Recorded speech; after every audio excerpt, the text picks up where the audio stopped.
December 26, 2024. Anong meron ngayon? Musta Christmas after 25?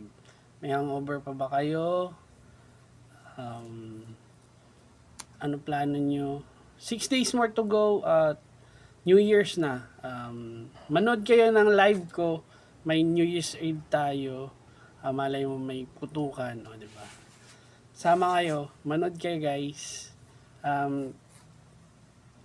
Anong plano nyo for 2025? What's your plan? Nasulat na ba sa ano nyo? May planner na ba kayo? May calendar na kayo? Siyempre, ang common yan galing sa bigay, siyempre. Binibili. May planner din sa mga coffee shop. Kwentuhan tayo. Bedtime story. Nakakatakot Guys, ang bedtime story natin ay problema. Diba? Para sa inyo, ano yung naisip nyo pag sinasabing problema? Gaano ka kahanda? Gaano ka madaling maapektuhan? Anong plano mo? Anong sagot mo sa problema?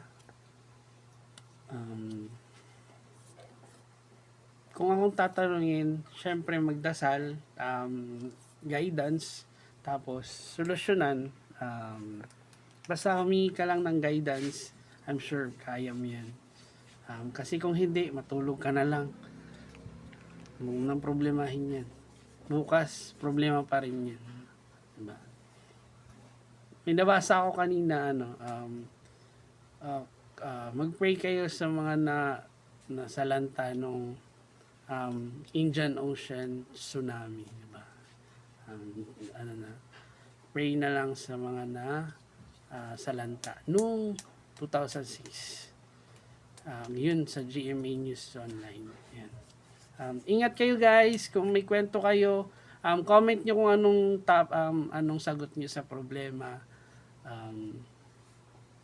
I-share natin yan. Kung anong request nyo, send nyo lang sa FB, sa TikTok, sa YouTube, Mark Yardo. Subscribe kayo guys. Salamat sa nag-subscribe. Salamat sa nag-follow. Support nyo guys. Tara tayo guys. Tayo siya. Thank you. Support guys. Support. Subscribe. Thank you for watching.